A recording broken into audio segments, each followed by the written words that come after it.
пред нешто повеќе од 1150 години, покрај христијанизацијата на словенските народи, имала изворедно и единствено историско, културолошко и епохално просветителско значење.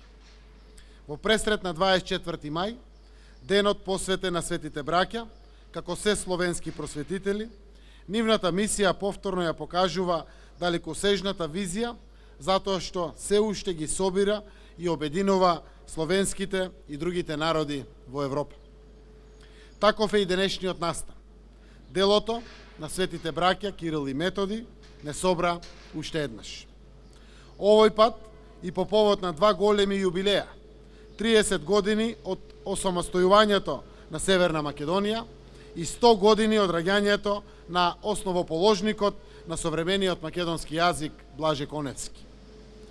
Како покровител на овој настан ми представува посебна чест да ве поздравам на промоцијата на публикацијата во која е содржано словото проглас на Константин Филозоф, односно Свети Кирил, во која се поместени и повеќе други текстови и коментари на богослови, историчари и хроничари на делото и животот на Свети Кирил и на неговиот брат и сопатник во значајни мисии Свети Методи. Како што реков, и овој настан во чест на Свети Кирил и Методи обединува.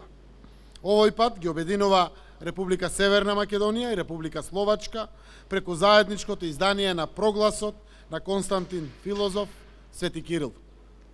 Но тука со нас се и гостите од Чешка и представници на други братски држави, обединети и преку род и преку заедничката ни писменост.